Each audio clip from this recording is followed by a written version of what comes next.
Good morning and welcome to today's program. My name is Millicent and I'm your host for today. We'll begin today's program with a word of prayer.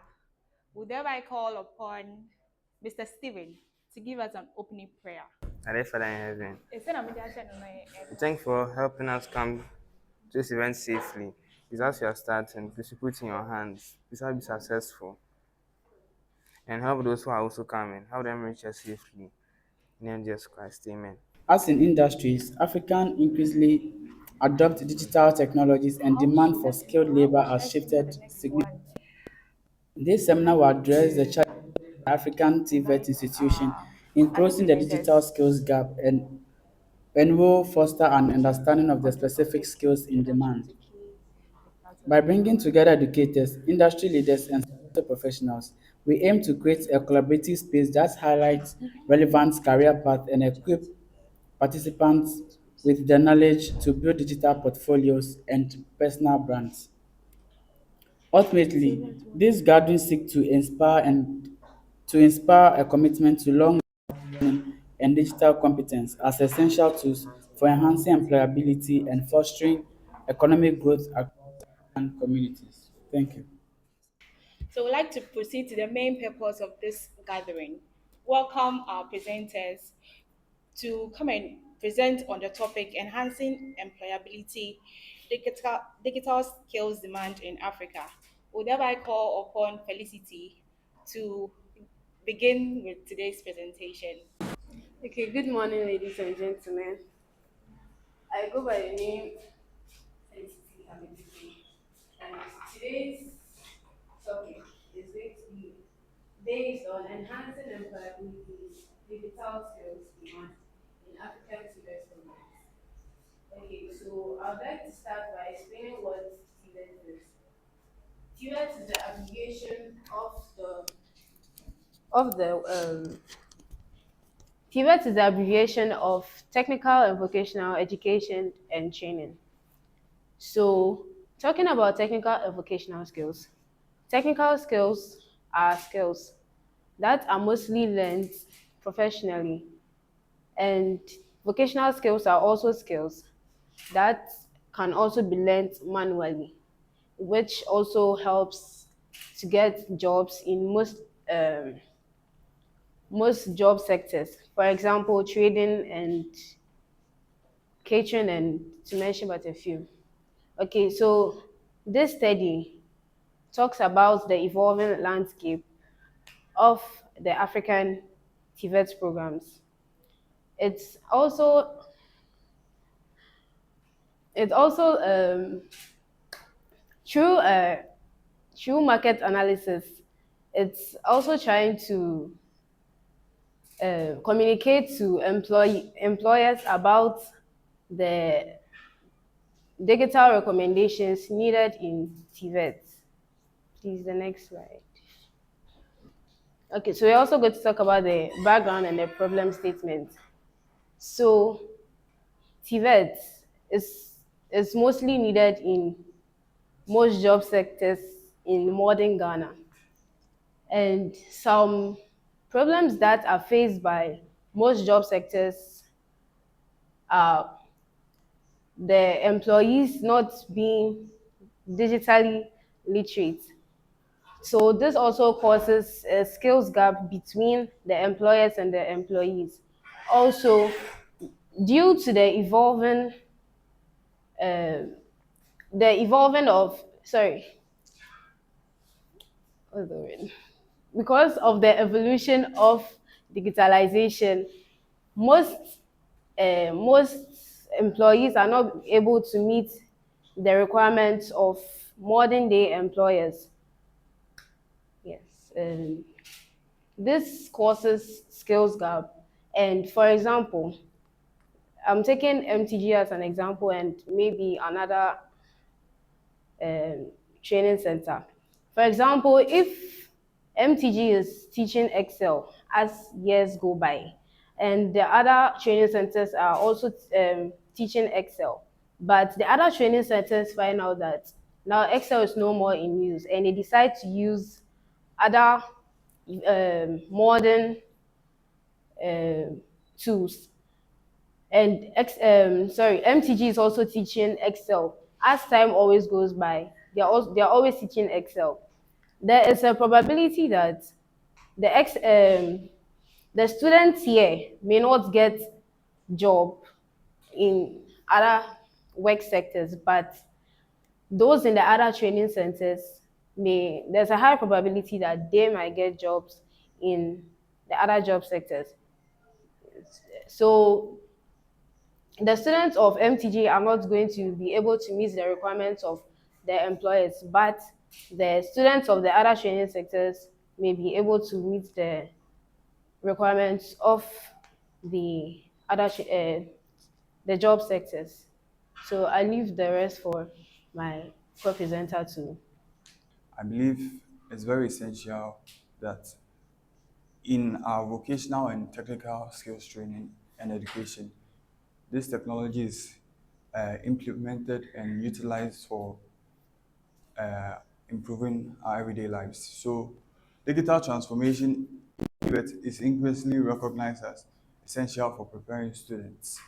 And now that we are in our current work, it's influential to both the current workforce and the students coming up to learn about it. So the literature review is talking about us going to discuss and analyze what this digital transformation in TVET is about.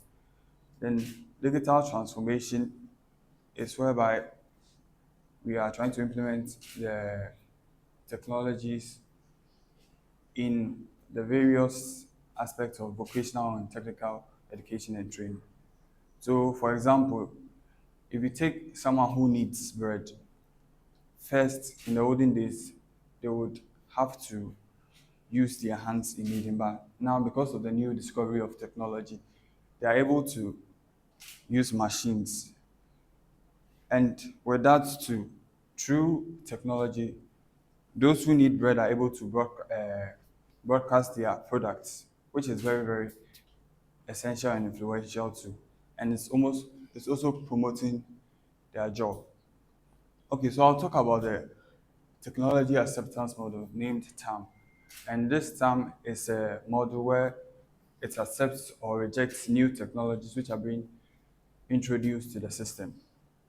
So the benefits of, sorry, before that, Fred Davis was the one who discovered TAM, and he discovered it in the year 1986. It serves as a framework for us being able to uh, accept this technology or this research we are based uh, understanding on. So the benefits of digital transformation. So it enhances educational outcomes. Here's a problem whereby, sorry, a situation whereby now if this uh, digital transformation is introduced into the vocational and technical education and training, people are going to become more IT inclined and be able to and acquire the basic stuffs like PowerPoint, uh, Word, Excel, and even luckily some design Photoshops like the Adobe Photoshop, because taking a fashion designer per se, you can say that now with the Adobe Photoshop, which is now in system, the fashion designer can use that Photoshop for 3D designs and etc. Also, it aligns with industry demands. Now, every industry is looking forward to employing someone who is IT inclined. And with your vocational skills, if an industry wants to employ you and notice that you don't have, but someone has the basis of maybe IT, he knows how to design flyers, knows how to use Excel, PowerPoint, big presentations, that if you were to be in the ones of the owner of a company or industry to employ such a person, you'll be looking for that the one who has the IT inclined skills or what is the one you're going to employ, since that person can help promote your business. So it also aligns with the industry demands, then improve students' engagement.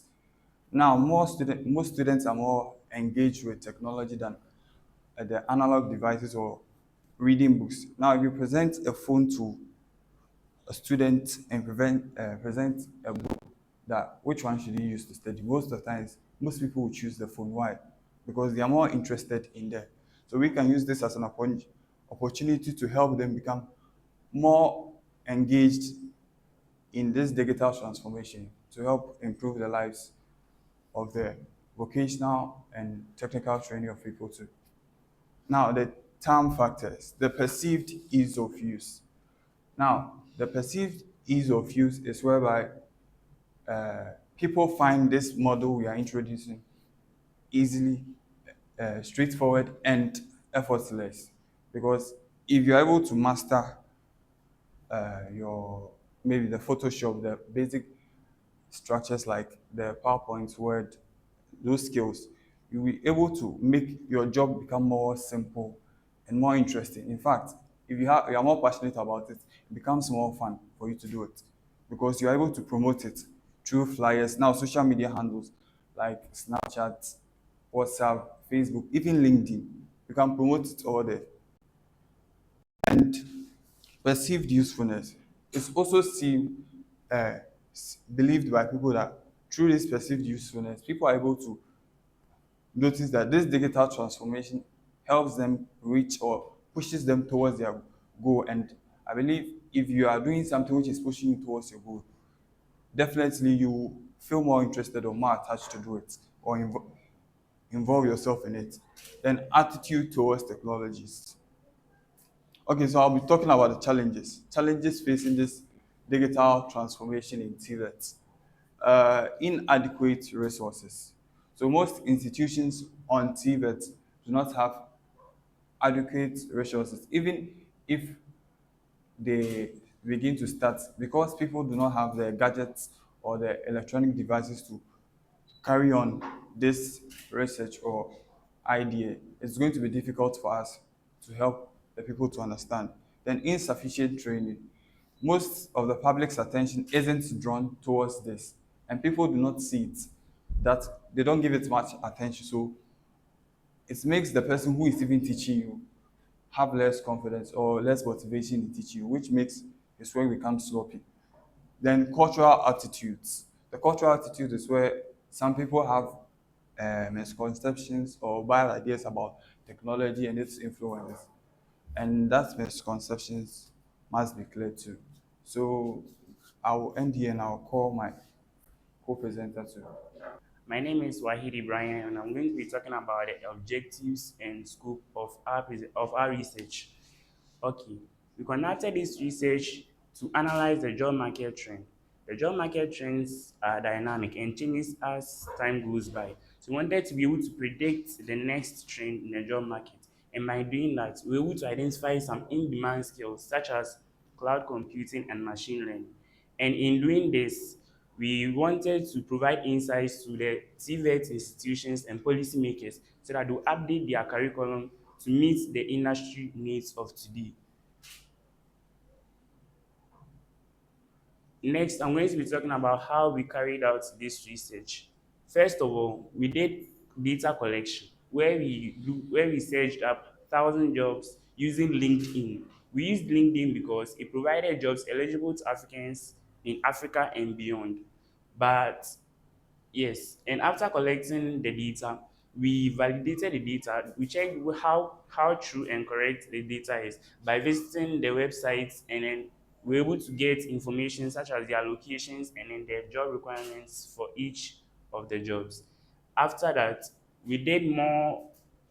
Yes, skills extraction talks about the skills that will be required for the work that we search for. And that's where I spoke about the data validation. After that, we did more of data analysis, comprehensive data analysis, where we came up with some graphs, which my colleague will be talking about. I am in the person of Amwakohini Kukru Kwabna, and I'll be taking us through the data analysis techniques of the research.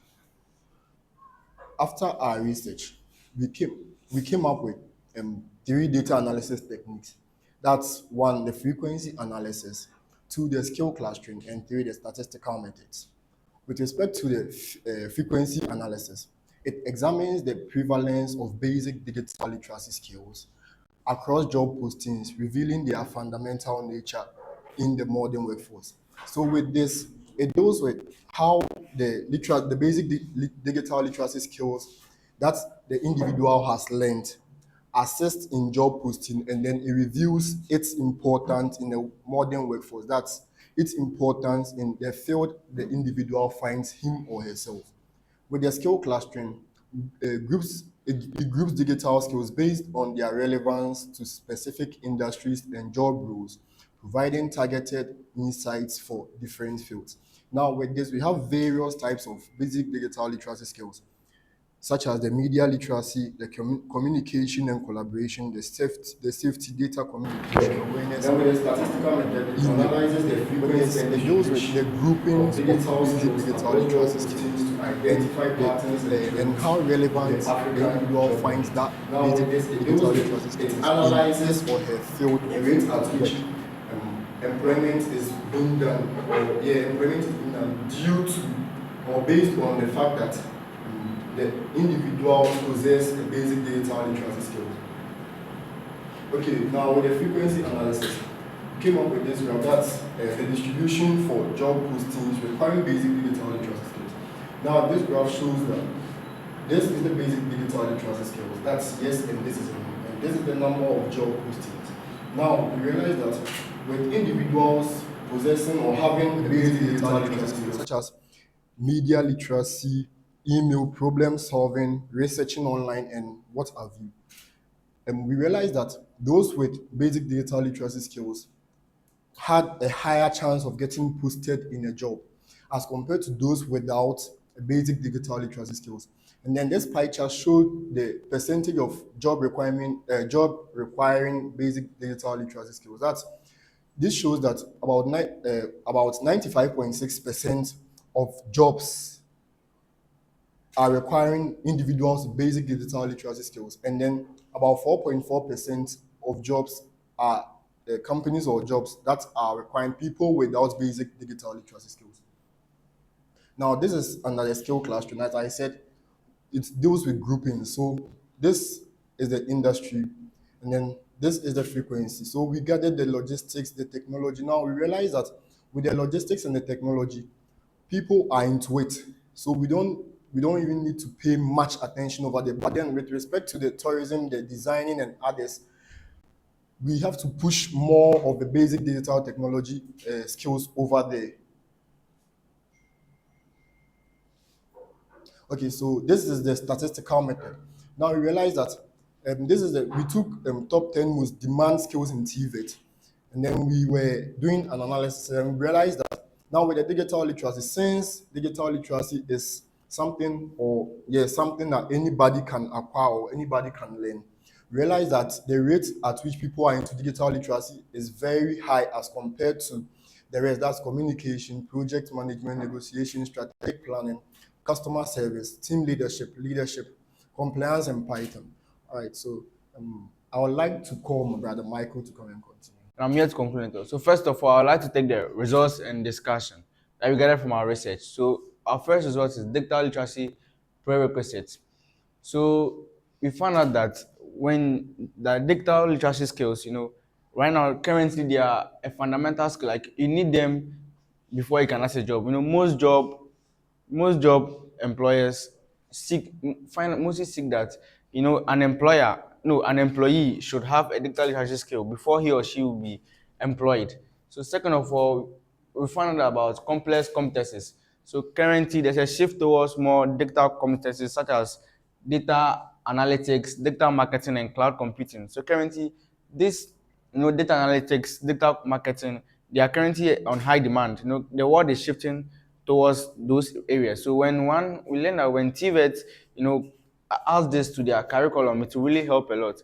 So third of all, the pandemic impact. We learned that during the COVID-19, we found out that most people lost their jobs, and those that had these digital literacy skills were able to make some money. They were able to work from house and make some money. So we learned that when one has these skills, during this because of the COVID-19, the world is entering a more technological world. So if you want to have the skills, it will help a lot.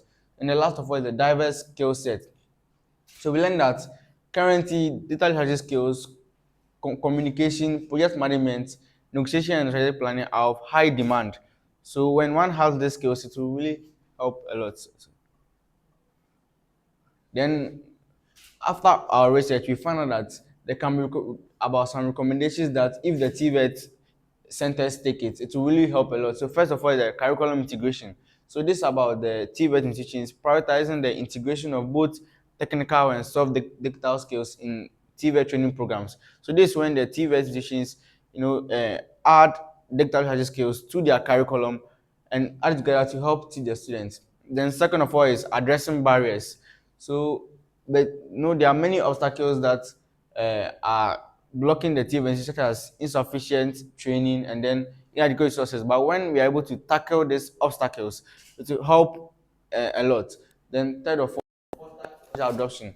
So the TVET institutions need to create an environment conducive for their students. So an environment that make the students understand what they're doing and be able to and like it so that they'll be able to learn it easier.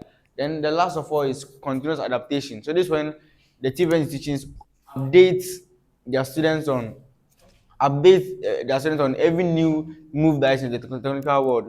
In a world that every day pass by, there's more updates. Everything is being updated. So the TVET institutions should update their students on whatever new shift there is in the technological world. So I'll end there by saying that when TVET institutions implement these recommendations, it will help a lot, to help their students be employed in the job market and really and also boost their chances of their graduates, and help solve this unemployment rate in Ghana. So I hand here by saying these are the conclusion and the recommendation. So I conclude here by saying thank you to you all. Please let's give it up for them again. They've done very, very well. And it's not easy to come and stand before people to present. That's a great job there. Thank you all.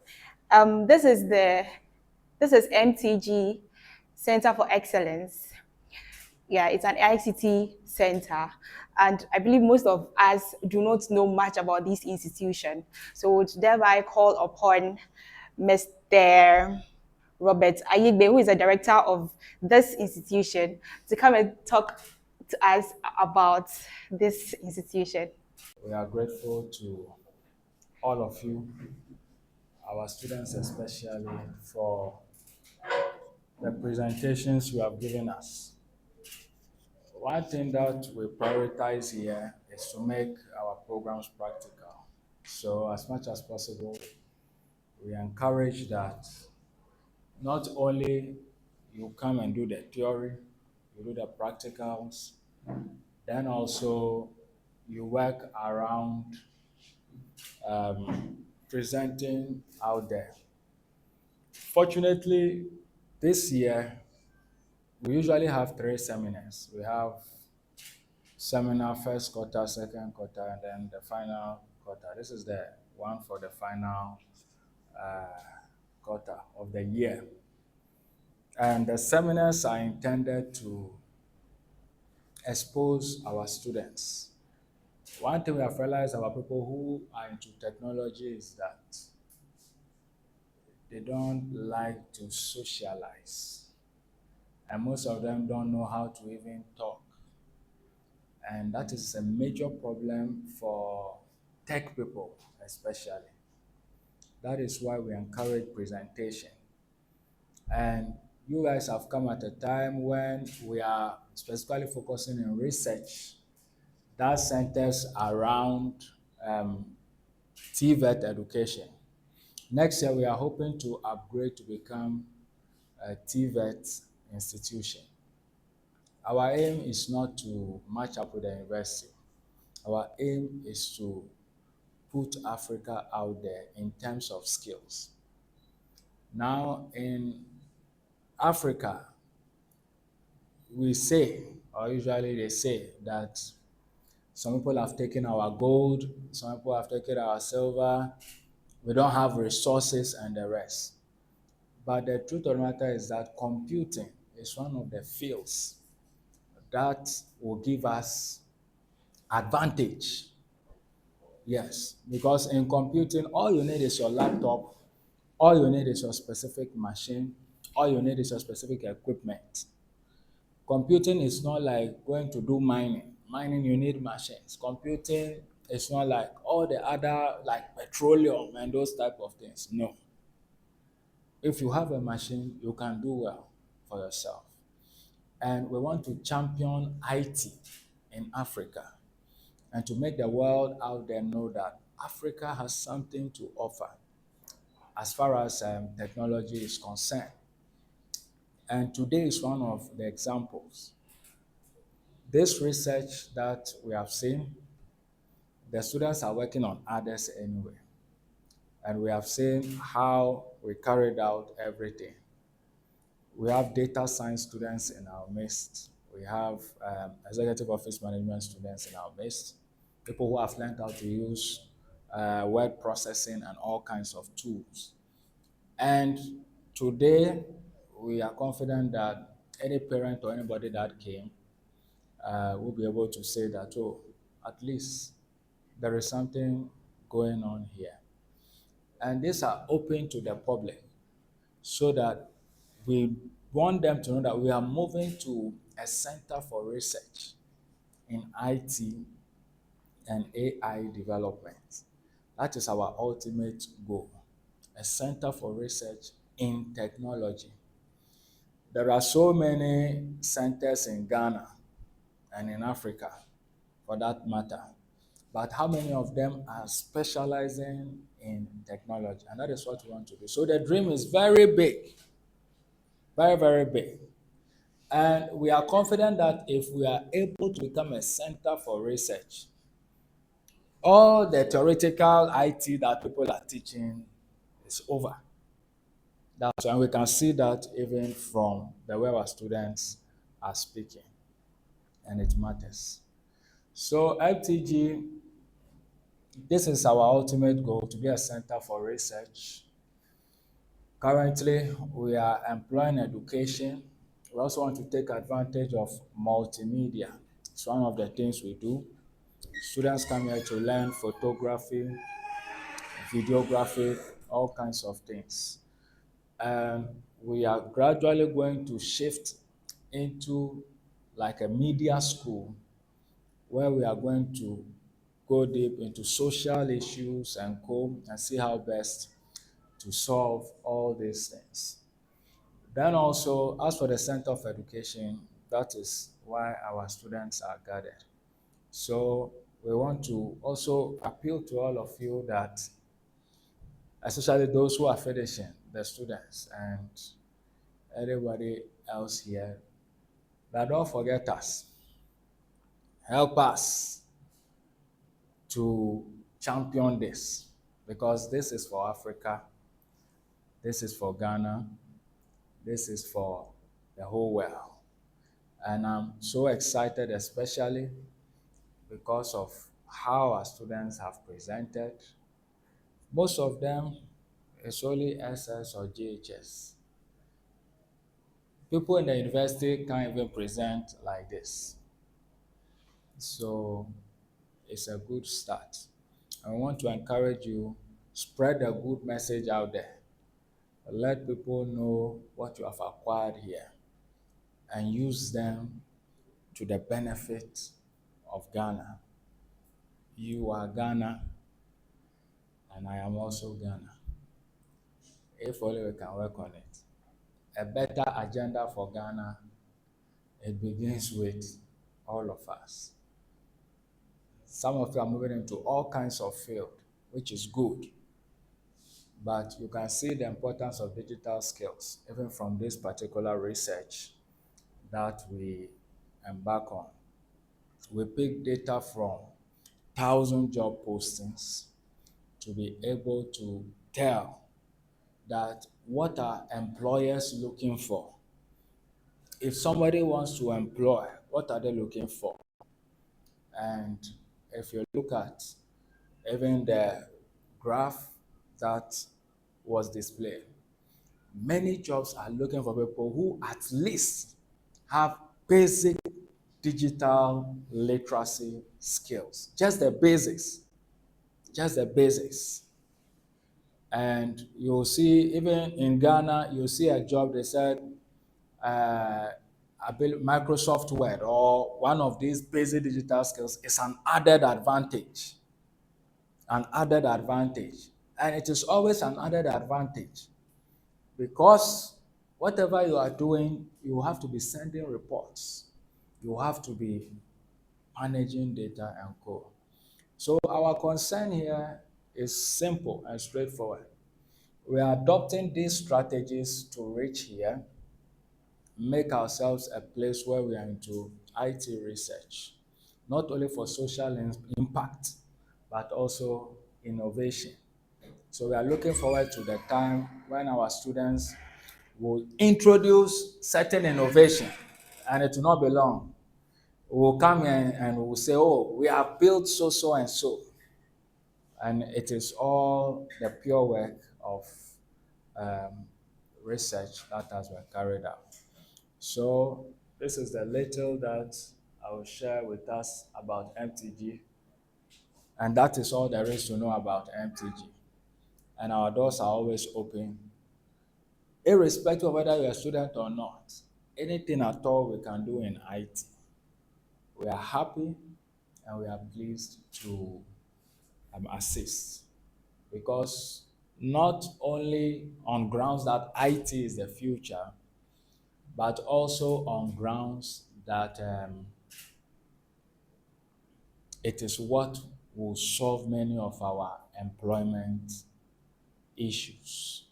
So thank you all very much, and I'm going to hand over to our MC. I believe we have enough information about MTG. Thank you very much. Um, we'll be having a short break, a 5 minutes break. We use that as opportunity to socialize a bit. Then we'll come back for the second presentation. We'd like to welcome Mr. Robert Agboyi to give us, to take us through the second presentation. There are many researches we are carrying out. Did I get it right just now? One of our major areas is in health. And I want to encourage all of you. I'm not saying we should be health professionals, but there's a lot of money in health and it will never die. We cannot stop taking medicines and food to do some quick checks. And everything was done on the computer, there was no folder, and I just had to move to the doctor just after some time. Yes, and I think it's a good thing. So the technology that they use to manage the health information is what we call the electronic health record. Now the electronic health record basically focuses more on the patient. Okay. It focuses on information about the patient. And as IT people, we want to make sure that it is very efficient and effective. There are so many problems with it. One common problem with the EHR is what we refer to as usability concerns. Now, when it comes to usability concerns, we are saying that number one, I teach nurses anyway, so I know how bad they are at even typing. Many nurses can't type. I'm not even talk about those who can't type their name in full. So those things. One of the reasons also why people have fought technology, especially in health, okay, because some of this technology should have been adopted long ago. But one of the reasons why it has not been adopted is for one reason. There are old nurses and the old staff in the hospital. They know that if this technology can be used, they have to go and what? Learn. And they are not willing to learn. So what do? they make sure that it is not implemented. But the time has come when it is becoming very, very impossible to resist technology now. Because just a common part hospital, that apple is there now. If you go to 37, it is there. You don't need to walking around with your folder. If you go to many of the hospitals, it is there. Now in Ghana, the particular EHR we are using, electronic health record, is called the LIMS, Light Wave Health Information Management System, LIMS. That is what Ghana is adopting now. And this presents unique opportunity for all of you who want to move into health, want to move into technology. And not necessarily, I always advise the nurses, don't always learn something new so that you don't end up on the ward every day. Your whole life you are addressing wound. Your whole life you are addressing wound. I always tell them. So this is a very unique opportunity for them. But we, as a research center, we want to investigate how Ghanaian nurses are adopting to this technology. So I'll move on to the objective. The literature review is what I've looked at. So usability principles. We are also looking at the user-centered design and then impact of usability. Now, this LIMS has been developed by a company already. There's an African who is part of it, and they claim it is better for us. But the question is whether it is so. Those of you who remember very well so they have to force and let national service people use their history. That is why national service is strictly for national service. The issue, because there was a problem. So, dear friends, that is it. Our objectives, as outlined, include we are conducting a user study and survey to identify specific usability challenges faced by EHR users. Because somebody will say they are the people who kill them most.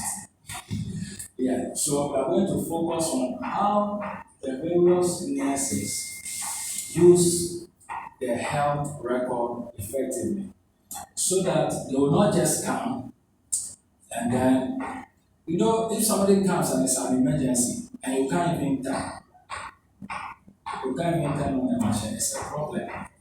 Then also, we need to develop design solutions that will help us address some of their issues.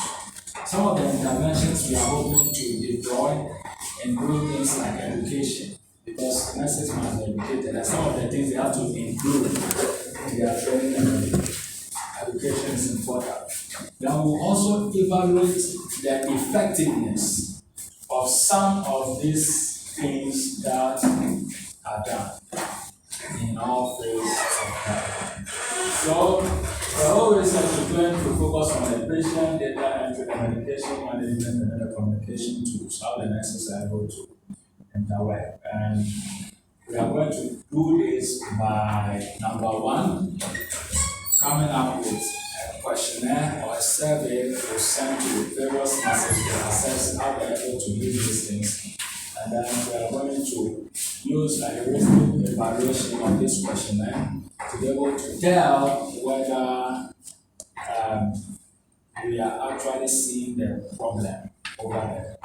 Then we do some usability testing where we try and see whether in a live demonstration how nursing or nursing staff use some of this technology in the real world setting. So that is one of the research we will do. Fortunately, most of our students who are finishing this week will not be involved in some of this research. But like I said earlier on, we want to move on to become a place of research. And I'm excited for our students because all these people here are not going to struggle with final year projects. They are not going to pay anybody to do their final year work for them. because we have really taught them how to come up with various presentations, how to do literature review, at least they have heard of it, and all those stuff. Now, we are trying to explore nurses' role in health electronic record, also EHR is the same way, optimization. Then we have adult condom use and its effect on Africans. This was a social research that was conducted to actually, I think just last week or so, is it AIDS Commission also, they published that there is a lot of HIV case in the system. So we should be careful. I saw the figures, but I didn't take careful notice of it. So these are some of the research we are going to embark on as far as this center is concerned.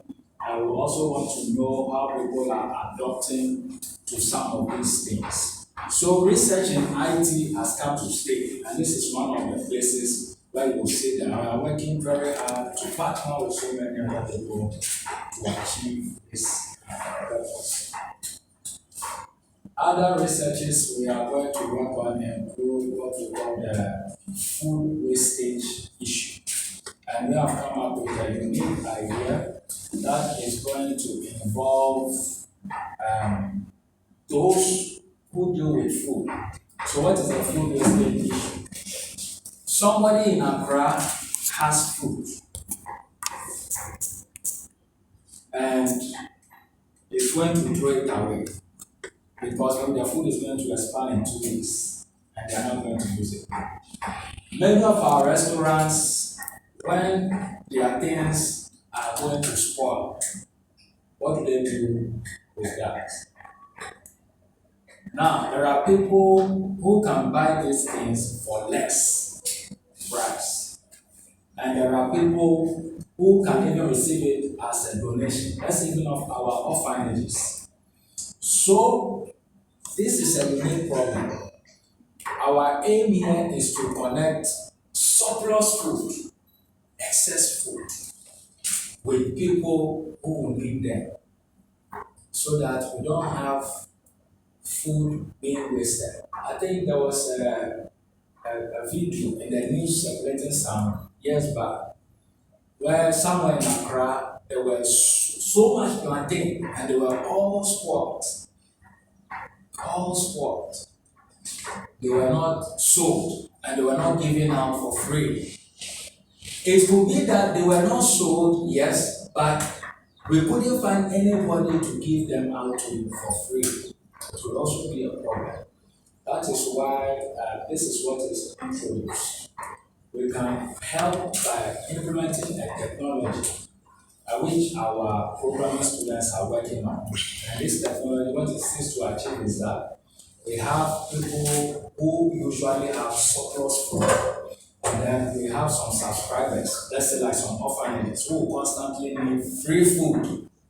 So immediately, maybe a supplier of free food, surplus food, says we have this we want to give out.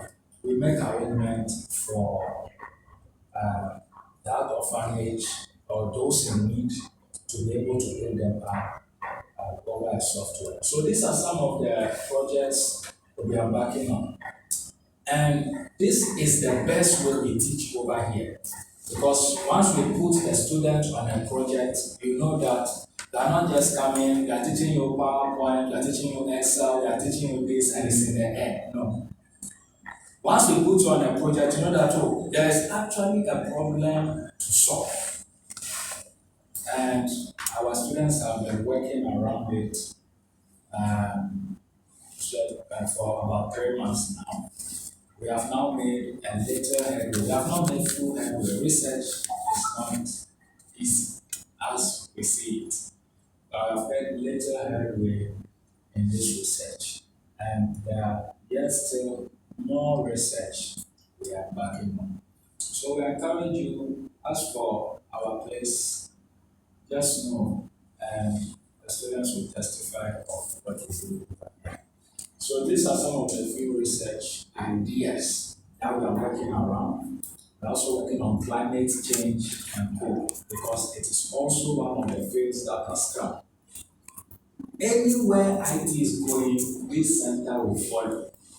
That is what we want you to understand. Anywhere IT is going, we will follow. And we are not just going to follow, we are going to follow with our students and everything. It will not be long. Very soon you will see that UN and Co they are calling us because of the work and the efforts of our students. So once again, thank you very much for your audience, and we are happy you are with us in research. Bye bye. I would like to call upon Sir Phil to give us a closing remark. Good morning once again. Um, this was our second presentation for the year, and I'd like to say a very big thank you to our director, Mr. Robert Agboyi, for gracing this seminar, and also a big thank you to the parents for finding time to attend this seminar, and then also a big thank you to our students. You've done very well, and we wish that what you did here will become useful to you in the near future. And yeah, basically that's it for that. And also, I want us to share the prayer, and then we close. Then the MC will take over. Lord, we thank you for your protection and guidance. We thank you that you've taken us through all this program, and we pray that as we are about to close, you take absolute control of what we are going to do, and then you order our steps to our various houses. In Jesus' name we pray. Amen. Thank you so much, and enjoy the rest of your day. We've come to the end of today's seminar. We'd like to thank you all for making time out of your